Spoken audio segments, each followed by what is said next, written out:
Hello everybody, my name is Brady and we are back with another React video, and today we're going to be checking out more Historia Civilis.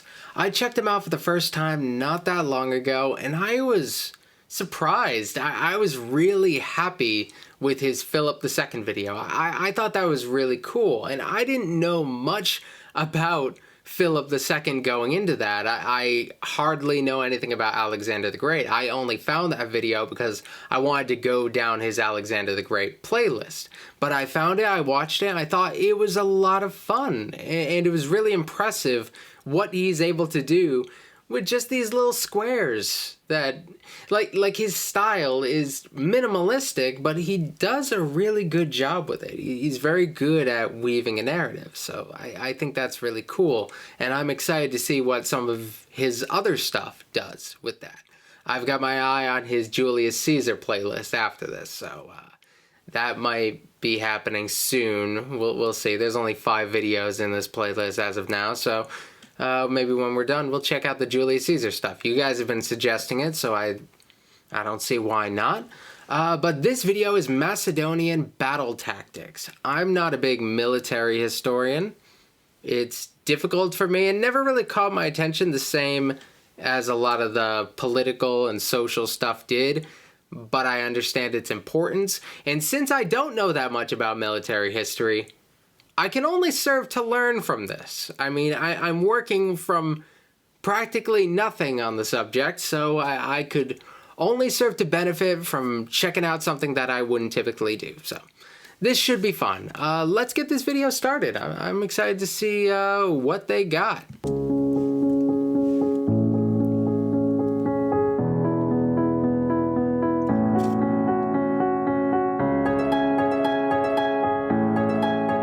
Geopolitically, Alexander the Great was born on 3rd base. Before he ascended to the throne, his father, Philip, had already achieved the impossible by extending Macedonian influence over the entire Greek peninsula. And his father's influence didn't stop at geopolitics. Philip spent his entire career working to improve the Macedonian military. When Philip died, Alexander inherited the finest army on the planet. That's really interesting. I know I encountered a little bit of Alexander the Great. I think I may have been in middle school at the time, so I was not really interested in history. I don't remember ever really going over Philip II much at all. And maybe that's me misremembering it, or maybe there was less emphasis put on him. But if there wasn't emphasis put on him, it's kind of a shame, because there really is a whole lot there. He's like a huge part of the Alexander the Great story, and if he doesn't get as much shine as this series seems to give him, and it really does seem to do him some justice, that's a damn shame, because there was a lot there. So let's talk about the Macedonian military. There's no better place to start than with their cavalry. The Macedonians called their cavalry the companions, or the companion cavalry. During this period, most Western armies had a really narrow conception of the proper use of cavalry. Many trained them to harass the enemy by throwing javelins or shooting arrows. Others used them as scouts or skirmishers, but beyond that, their use was limited. The Macedonians ignored this conventional wisdom. The companion cavalry specialized in charging the enemy flanks and inflicting massive casualties up close with their swords and spears. Despite what the movies may tell you, this was rare in the ancient world. You could even say that it was unintuitive. Stirrups hadn't been invented yet, and many people, including the Macedonians, didn't even use saddles. A person could get knocked off their horse by a stiff breeze. To many, charging straight into a mass of humanity seemed suicidal. Okay, so this is kind of eye-opening here. It gives me a little bit more perspective on things.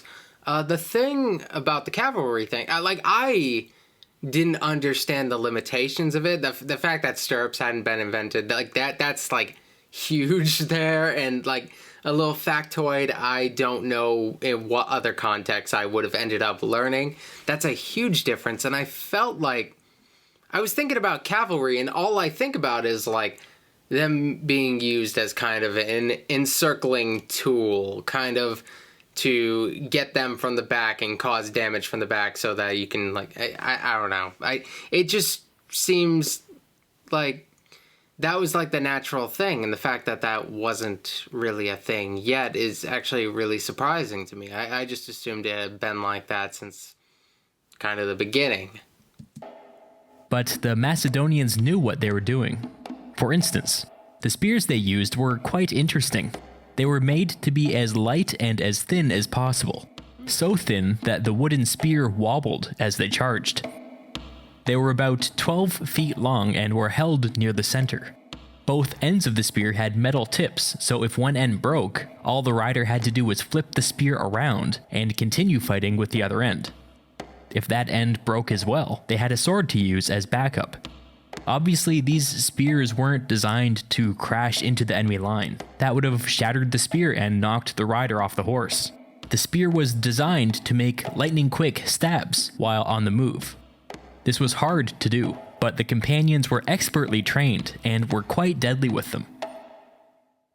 So all of this made the companions pretty distinct in the ancient world, but they also organized themselves in a strange way.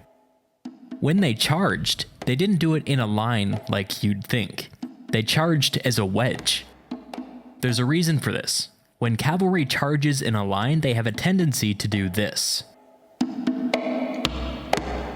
When the Macedonian wedges charged, they could do this. Here's why. The person at the tip of the wedge was the guy in charge. Since everyone could keep an eye... I don't... As somebody, I've already talked about how little I know about military tactics. Why would it be, like, assumed that cavalry would work in a line?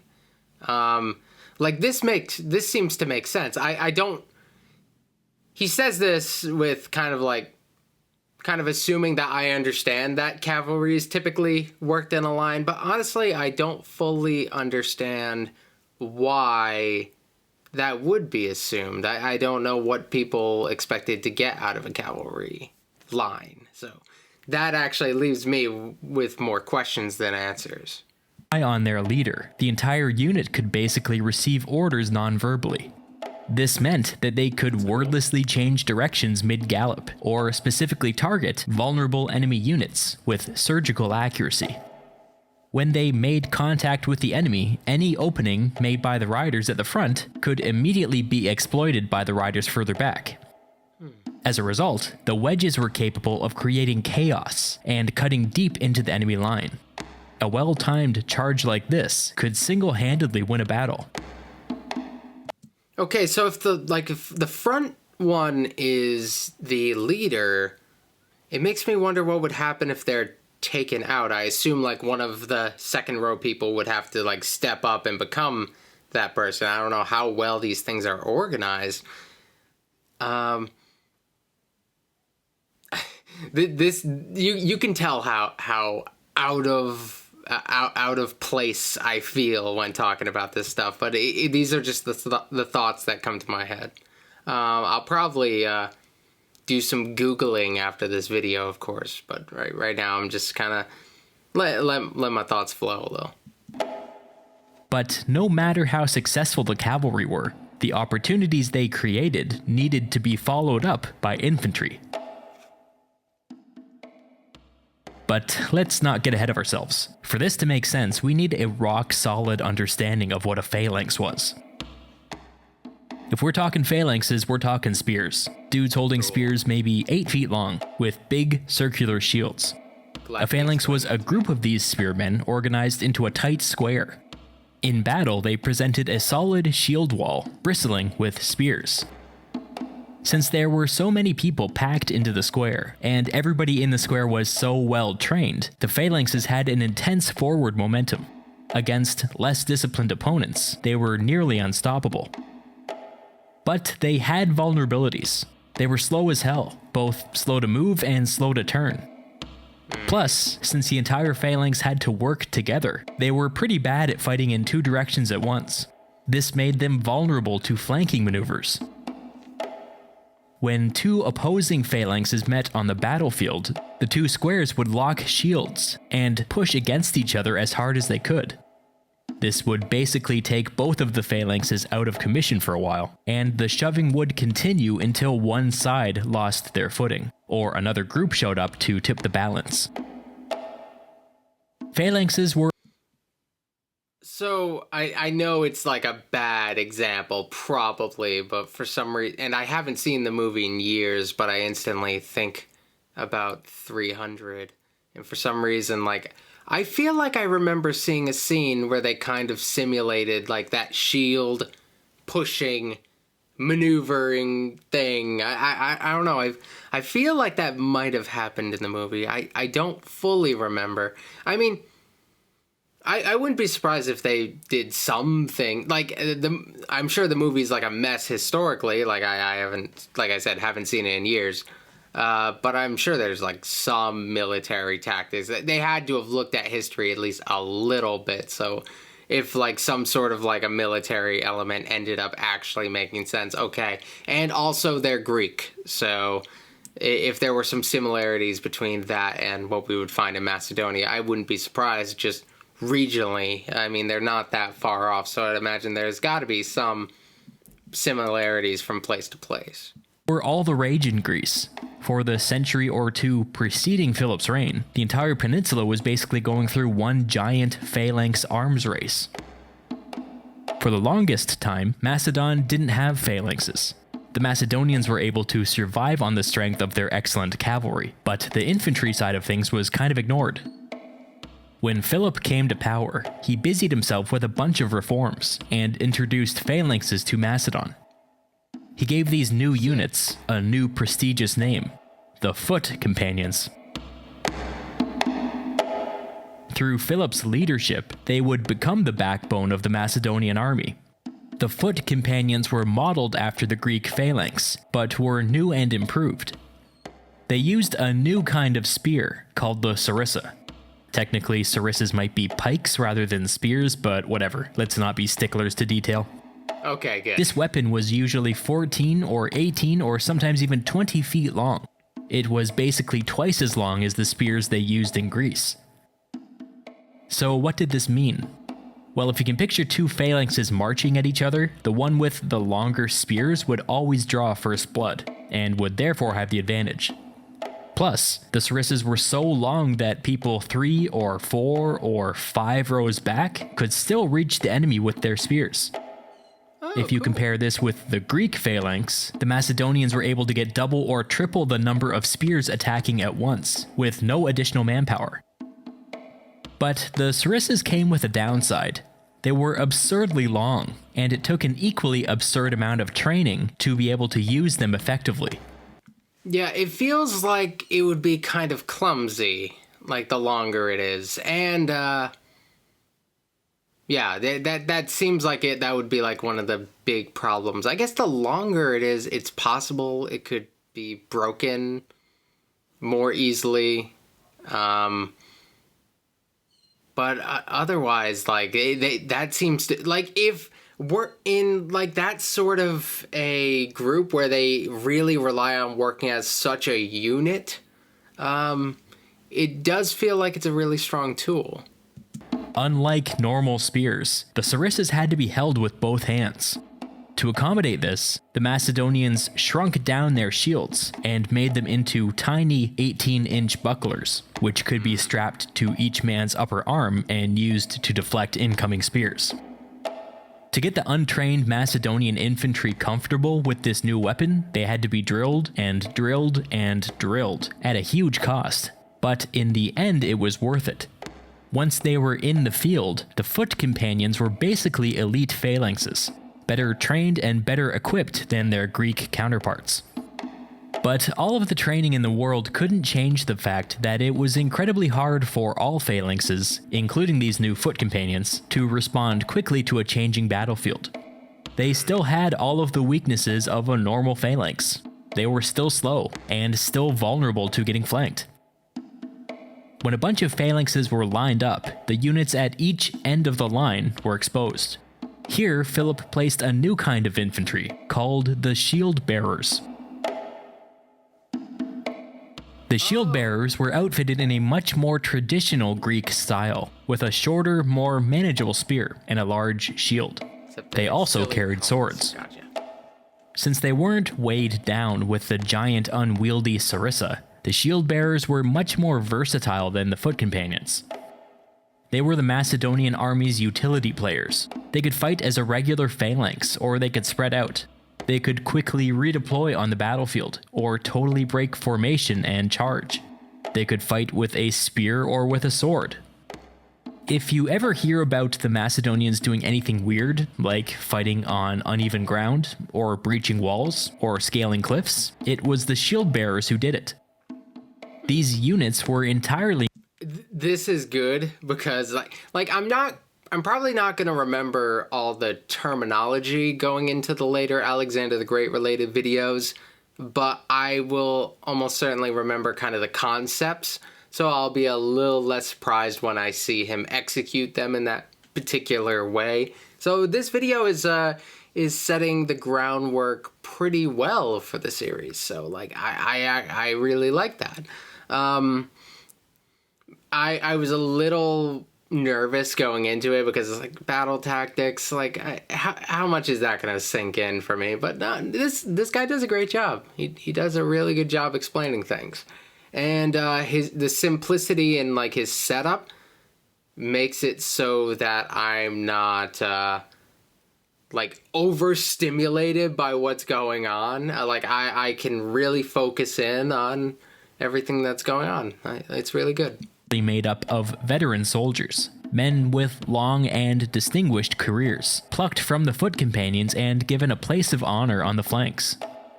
Under normal circumstances, these units were supposed to hold back and leave the intense fighting to the foot companions. The shield bearers were kind of like a reserve force, except Philip's innovation was to put his reserves on the exposed flanks, which is kinda genius. When the enemy line began to falter, the shield bearers were sent in. They could move much faster than the foot companions, and their looser way of fighting was better for dealing with a retreating enemy. Now all of the pieces are in place. Let's see how they worked together. Cool. The most well-known Macedonian tactic is called the hammer and anvil. You may have heard of this. It's super famous. With the hammer and anvil, it was the infantry's job, in this case the foot companions, to engage the enemy and hold them in place. They were the anvil. It was the cavalry's job to swing around and attack the enemy from behind. They were the hammer. The whole thing relied on the speed and effectiveness of the hammer, and the reliability of the anvil. To break the two, right? The whole point of this tactic was to quickly envelop the enemy, and force them to face attacks from two directions at once. If the enemy wanted to break the encirclement, they either had to go through the foot companions, who were basically one giant unstoppable meat grinder, or go through the companion cavalry, who happened to be one of the most effective cavalry units in human history. It's simple, but it's extremely effective.